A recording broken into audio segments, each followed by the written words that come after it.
um ataque completo, total e irrestrito a qualquer materialismo. Então, por exemplo, assim, se a gente voltar no século XVIII e for pensar, mesmo o materialismo sensualista francês, que vai descambar, né, pós-revolução jacobina nos girondinos, socialismo, tá? Nada que toque o reino da matéria e que não seja concepções a priorísticas serve para o Mises. Isso é falso, tá? No fundamento último da ciência econômica, ele toma como verdade a percepção de Kant de que a experiência, exatas palavras, tá? Eu não preciso nem ler, porque eu já li isso há muito tempo atrás. A experiência serve de matéria-prima para que, através da razão, a gente haja propositalmente. Então isso é falso. A primeira fala do João é evidentemente errada, mas vamos continuar. O Mises, nesse sentido, ele é basicamente um aquiniano, tá? Ele tá voltando em Tomás de Aquino e ele se disfarça de kantiano para pagar de modernão, tá?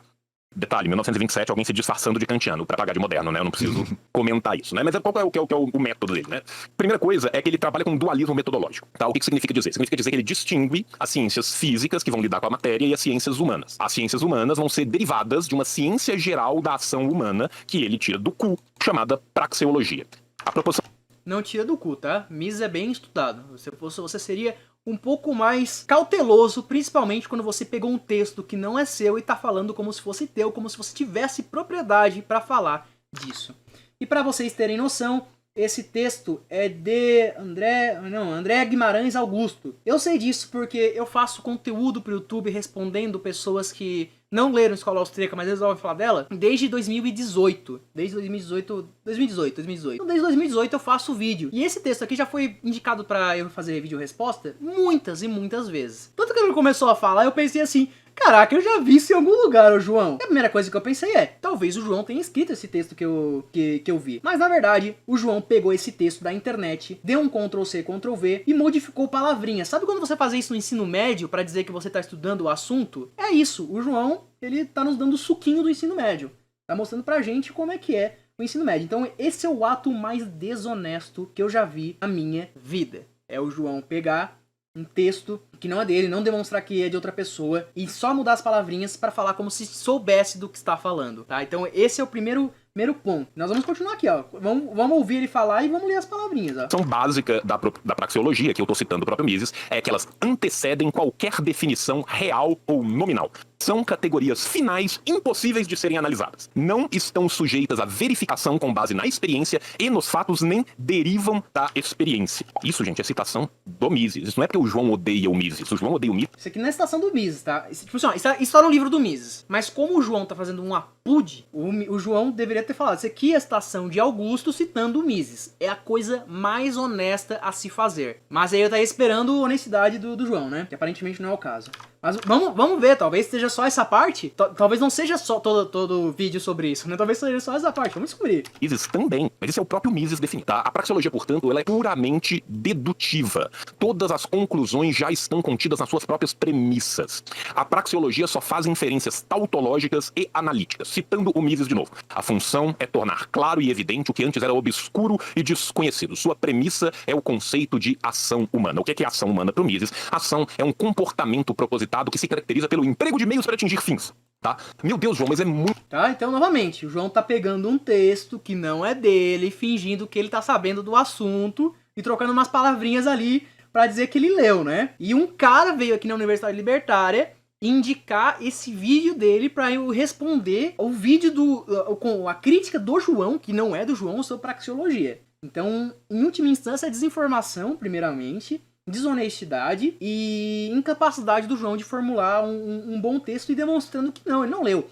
Porque isso aqui, meu amigo, assim, ó, até agora, é muito fácil de resumir se você leu o Mises e entendeu. Isso aqui é fácil de resumir, isso aqui eu faço numa palestra. Se eu convidar a palestra, não precisa nem me preparar. Se alguém falar o seguinte, faz uma palestra linkando a ação propositada com ciências econômicas, eu faço 30 minutos falando, até um pouco mais, sem precisar consultar o livro, tá?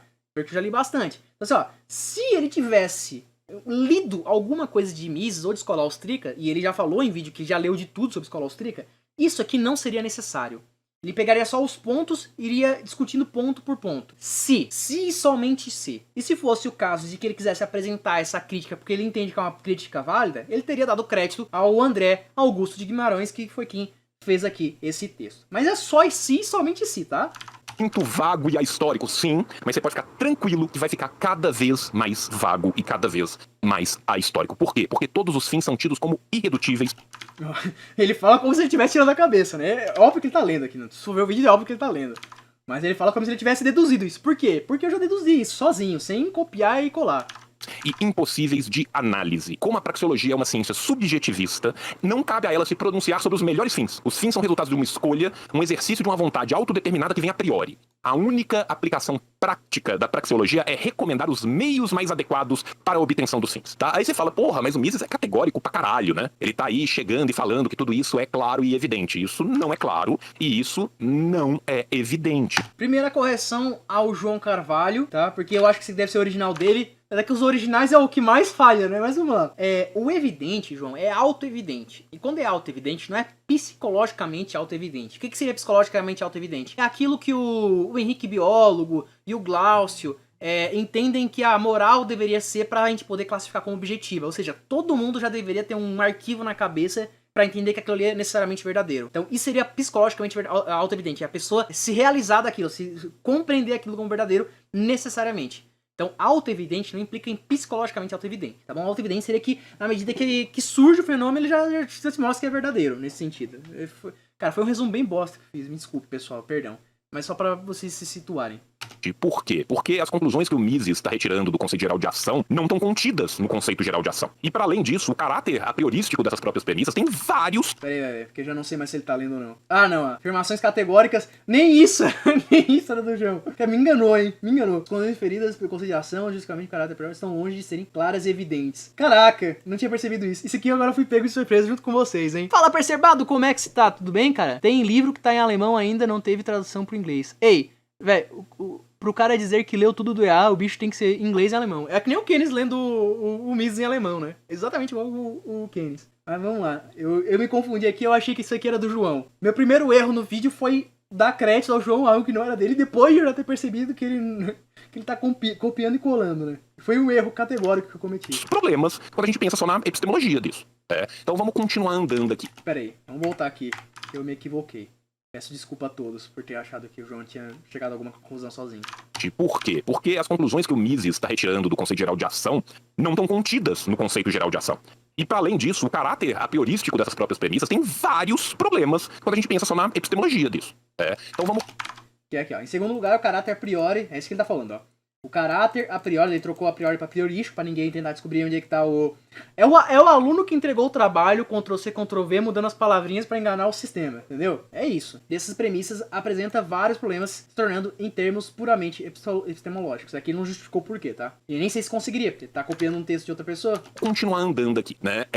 Não tem como eu derivar a defesa do liberalismo que o próprio Mises faz do conceito de ação que ele apresenta. Tem, é que você não leu, mas tem. Por quê? A definição de ação como um comportamento que os homens vão usar para atingir... Desculpa, o comportamento dos homens que vão usar meios para atingir fim, não tem a conclusão de que a propriedade privada dos meios de produção pelo mercado e sem nenhuma interferência coletiva é a única configuração possível para o desenvolvimento de uma civilização. Olha só, deu uma PUD. Isso que dá, tu dá uma PUD e não pesquisar, né, João? Mas é o seguinte, de acordo com o conceito de ação, nós podemos já negligenciar a possibilidade de uma organização econômica socialista. Porque se você soubesse as condições necessárias para ação propositada, em vez de ficar fazendo a PUD e não ler o livro, você saberia que a informação é importante, a experiência é importante, a causalidade é importante. E se nós não temos informações como, por exemplo, a permuta de recursos ou de unidades monetárias por recursos, nós não temos os preços. Nós não podemos ponderar sobre as informações dos preços reais. Portanto, não faz sentido a gente entender uma organização socialista que se organiza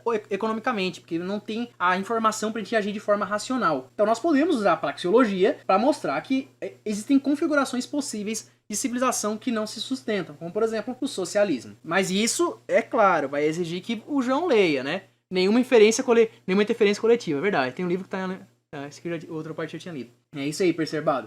Vamos lá, vamos continuar. O texto aqui tá maravilhoso. Tá, vou continuar, né? Em toda ação, a busca dos fins realiza-se por meio de atos em que se utilizam meios que não dependem dos fins do agente, incluindo a ação de outros agentes. Pra você chegar na conclusão neoliberal... Já é outro autor, né? E eu não sei se esse autor... 1983, tá? Esse aqui é posterior do Mises, você tem que fazer uma hipótese a mais, que é sobre a interação dos agentes, e você tem que pressupor que todas as ações deles não são conflitantes. E essa hipótese não está contida no conceito formal de ação. Como é que é? Para se chegar à conclusão não liberal de von Mises, é necessário uma hipótese adicional sobre a interação de agentes e pressupor que as ações não são conflitantes. Caraca, mas você alocar um recurso escasso para atingir fins vai pressupor a ação propositada. E vai pressupor também as resoluções de forma pacífica. Isso está no livro da ação humana.